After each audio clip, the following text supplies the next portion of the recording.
Shalom saudara yang dikasihi Tuhan. Selamat pagi, senang dan bahagia rasanya karena masih bisa menyapa saudara di pagi yang indah ini.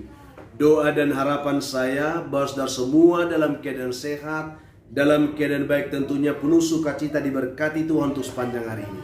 Puji Tuhan saudaraku, kita masih diberi anugerah hari baru oleh Tuhan, tentu dengan berkat Tuhan yang baru yang bisa kita nikmati di sepanjang hari ini. Mari sebelum kita menikmati ini, saya ingin memberitahukan, bantu dan dukung kami terus dalam pengembangan pelayanan ini dengan selalu mau membagikan video ini kepada yang lain supaya banyak orang lain bisa menonton saudara. Itulah harapan kami yang paling utama. Bagikan kepada yang lain. Berikan komentar yang baik di link YouTube kami. Juga like dan subscribe sebagai bentuk dukungan saudara untuk pelayanan ini. Itu harapan kami saudara. Mari sebelum kita menikmati renungan ini, kita berdoa terlebih dahulu. Mari kita merendahkan diri berdoa.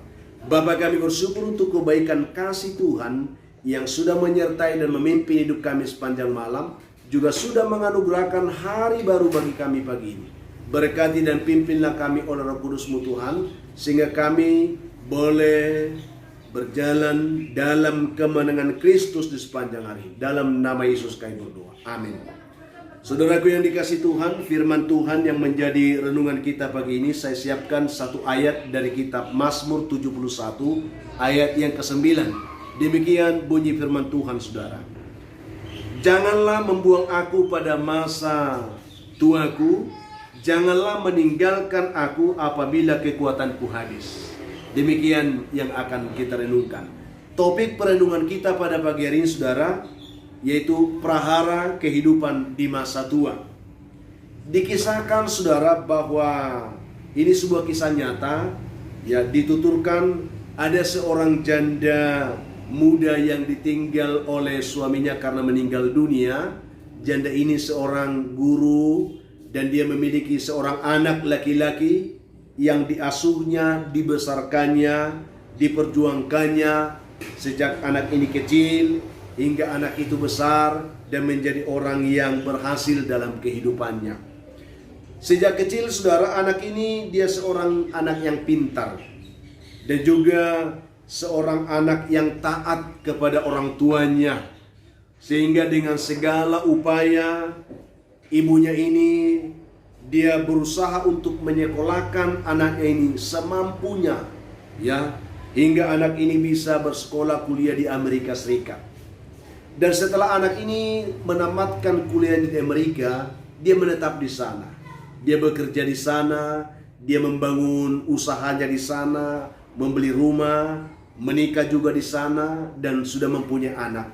Artinya dalam waktu yang lama anak ini tidak pernah pulang. Lalu saudara yang dikasihi Tuhan, ibunya yang tinggal sendirian di kampung ini, dia berencana bahwa setelah nanti pensiun, dia berkeinginan untuk pindah ke Amerika untuk tinggal bersama dengan anak, mantu dan cucunya untuk menghabiskan masa hidupnya bersama dengan anak cucunya ini di Amerika. Lalu beberapa bulan sebelum dia memasuki masa pensiun, dia menulis surat kepada anaknya ini untuk memberitahukan niatnya itu.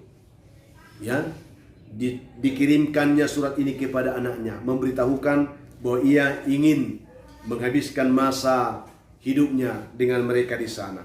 Dalam bayangan ibu ini, bahwa setelah ia membesarkan anaknya ini, anak satu-satunya ini dengan baik, maka di dalam hatinya pada hari tuanya nanti anaknya ini akan menjadi sandaran hidupnya.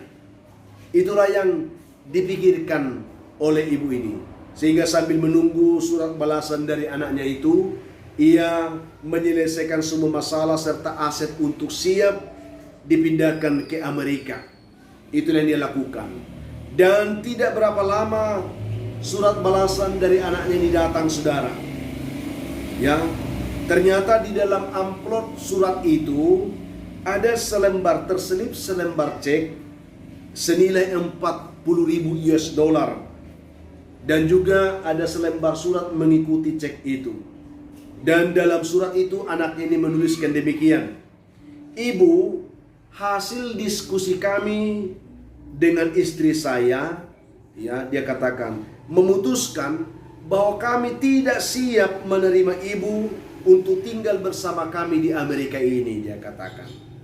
Dan jika ibu merasa berpikir telah banyak berjasa karena telah mengasuh saya dan membesarkan saya, menyekolahkan saya, maka berdasarkan perhitungan US dollar sekarang, dia katakan, ibu kira-kira sudah mengeluarkan biaya bagi saya itu lebih daripada 30.000 US dollar sejak saya lahir.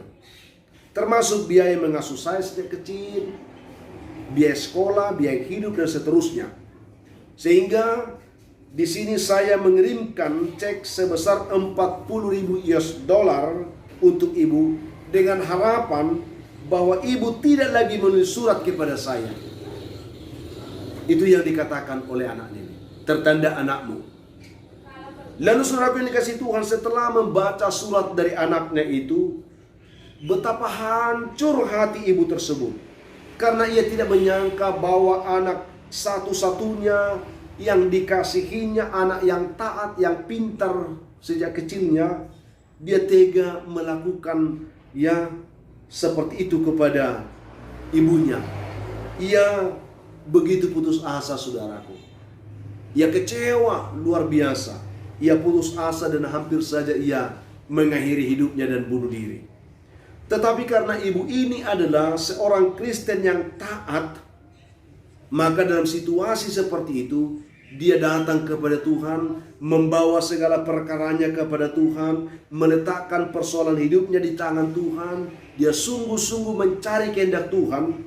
Lalu dengan pertolongan Tuhan, akhirnya ia pun dikuatkan oleh Tuhan. Jadi topang oleh Tuhan, ditolong oleh Tuhan. Sehingga ia, saudaraku, bisa bangkit kembali. Dia bisa bersemangat kembali untuk merajut kehidupan pada masa tuanya. Dia bisa melupakan apa yang dikatakan oleh anaknya itu.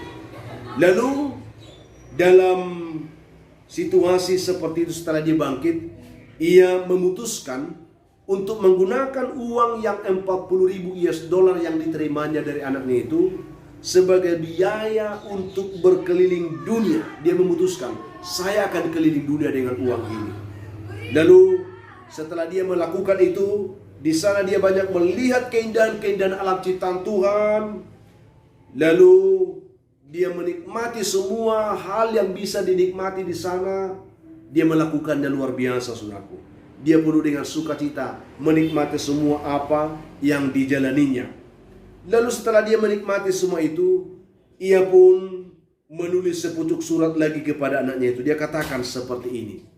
Anakku, kamu mau memang ibu tidak menulis surat lagi kepadamu.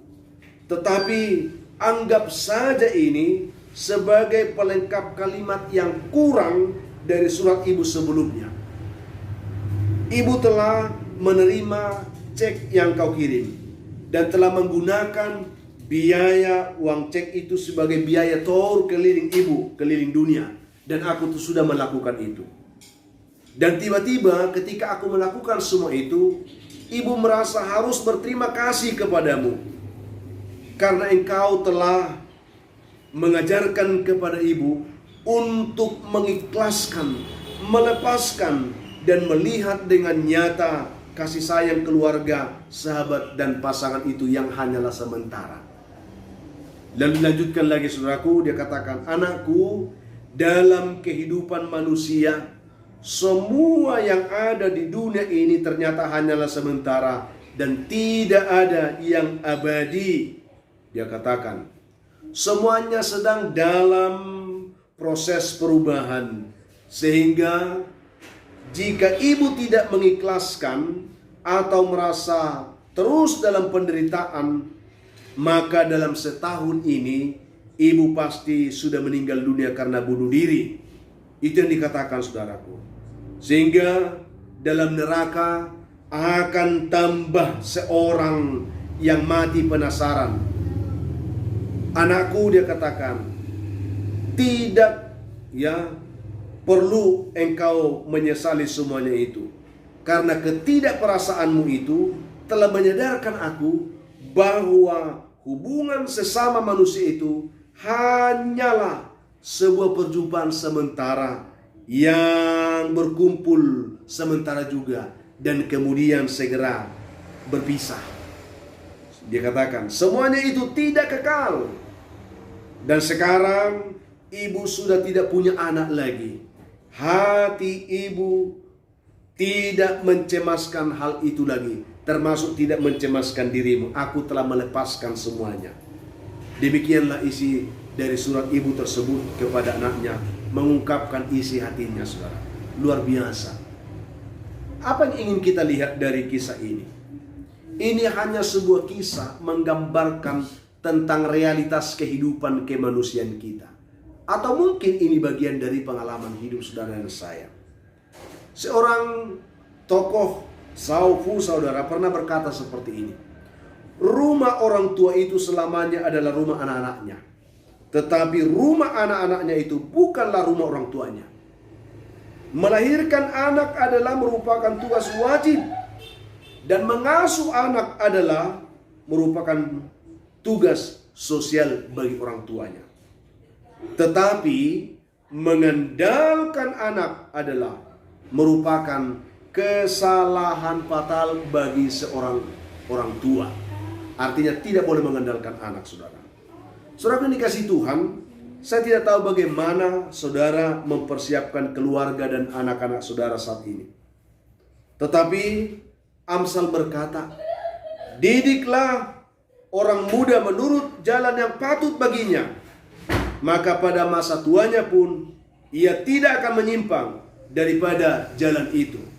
Itu yang dikatakan dalam Amsal 22 ayat 6. Saudara yang dikasihi Tuhan, bagi anak-anak yang mendengarkan renungan ini, saya ingin berpesan, hormatilah orang tuamu di dalam Tuhan. Karena Alkitab berkata, dengarkanlah ayahmu yang memperanakan engkau, dan janganlah menghina ibumu kalau ia sudah tua. Itu yang dikatakan oleh firman Tuhan dalam Amsal 23 ayat 22, saudara. Saya ingin mengatakan kepada kita pada pagi hari ini, mari saudaraku, kita membuka hati untuk melihat kehidupan kita dengan jelas di dalam kehendak dan rencana Tuhan. Sebagai orang tua, memang kita terkadang khawatir tentang masa depan, masa tua kita. Tetapi bukankah firman Tuhan berkata, sampai pada masa tuamu aku tetap dia, dan sampai pada masa putih rambutmu aku menggendong kamu. Daripada kita mengandalkan anak kita, andalkan Tuhan pada masa tuamu. Maka Tuhan akan mengaturkan yang terbaik dalam hidup masa tuamu. Sampai pada masa tuamu dan sampai pada masa putih rambutmu, ada Tuhan yang bisa menjamin kehidupanmu. Jangan takut dan jangan terlalu khawatir tentang masa tua, saudara. Karena masa tua itu anugerah bagi setiap kita. Karena tidak semua orang bisa sampai pada masa tua. Tetapi untuk itulah kebenaran ini mengingatkan kita tentang prahara kehidupan di masa tua yang sering menjadi pergumulan bagi kita. Bagaimana hidup masa tua kita. Anak yang kita harapkan untuk menjadi sandaran hidup kita, mereka justru meninggalkan kita. Mari, sekalipun manusia meninggalkan kita dan tidak peduli dengan kita, Alkitab berkata, ada tangan Tuhan yang terbuka untuk menolong kita, untuk menyambut kita. Bahkan sampai pada masa tua kita pun, Tuhan tetap bersedia untuk menopang, bahkan menggendong kehidupan kita. Mari saudaraku, bagi saudara anak-anak yang mendengarkan ini, hormati orang tuamu. Perhatikan orang tuamu, saudaraku. Karena anak-anak yang baik akan menjadi sukacita bagi orang tua pada masa mudanya, pada masa tuanya, saudaraku. Tuhan memberkati saudara dengan renungan ini hanya untuk menyegarkan pengertian kita, mengerti tentang makna hidup kita di dalam Tuhan. Mari saudaraku, kita terima kebenaran ini untuk memperlengkapi kita dalam menjalani kehidupan ini bersama dengan Tuhan. Kita berdoa. Bapa di surga, kami mengucap syukur untuk kebaikan-Mu yang telah menyapa kami lewat kebenaran firman saat ini. Berkati setiap kami Tuhan yang mendengarkannya. Dimanapun umat mendengarkan firman Tuhan, Tuhan berkati mereka. Yang lemah Tuhan kuatkan, yang berputus asa Tuhan beri harapan, yang berbeban berat Tuhan berikan mereka kelegaan, yang berduka dihiburkan Tuhan. Hamba juga tetap berdoa untuk umat Tuhan saat ini yang sedang mendengarkan renungan ini, yang sedang bergumul karena sakit penyakit, baik di rumah maupun di rumah sakit. Tuhan berperkara dengan mereka, mengulurkan tangan-Mu, menolong, melepaskan, membebaskan, menyembuhkan mereka dalam nama Tuhan Yesus. Yang mencari pekerjaan hari Tuhan berkati. Yang mencari jodoh diberkati Tuhan. Yang mengharapkan keturunan pun diberkati oleh Tuhan. Anak-anak kami dalam pergumulan mereka yang sedang belajar hari ini, berikan mereka tetap semangat belajar yang baik. Juga anak-anakmu yang sedang bersuka cita di hari karena mereka berulang tahun, Tuhan memenuhkan sukacita mereka dan ajar mereka bersyukur karena itu anugerah Tuhan bagi hidup mereka. Ada juga banyak umat Tuhan pagi ini yang mendengarkan renungan ini. Mereka sedang dibelenggu oleh persoalan kehidupan yang berat, beban hidup yang sulit, oleh kuasa setan dan kuasa gelap. Dalam nama Tuhan Yesus, ketika mereka mendengarkan renungan doa ini, biarlah hamba berdoa bagi mereka, ulurkan tanganmu Tuhan, berkati, tolong, lepaskan, bebaskan, dan pimpin hidup mereka untuk menikmati berkat Tuhan pagi ini. Dalam nama Tuhan Yesus kami berdoa. Amin. Saudaraku dikasih Tuhan, apapun keadaan hidup yang mungkin saudara hadapi di hari ini, saya hanya tetap berpesan, tetaplah semangat, jadilah kuat dalam Tuhan, bersukacitalah senantiasa, dan mengucap syukur atas segala sesuatu, karena itu pasti dikehendaki Tuhan dari kehidupan saudara hari ini.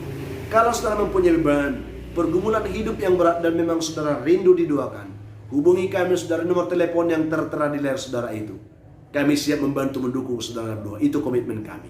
Kalau saudara diberkati Tuhan lewat renungan ini, bagikan kepada yang lain, supaya banyak juga orang bisa menonton diberkati Tuhan. Akhirnya saya Pendeta Linti Dongoran, pendeta di GKP Jemaat Khusus Horizon Medan, menyampaikan sampai jumpa di kesempatan lain saudaraku. Tuhan memberkati saudara di hari ini. Shalom.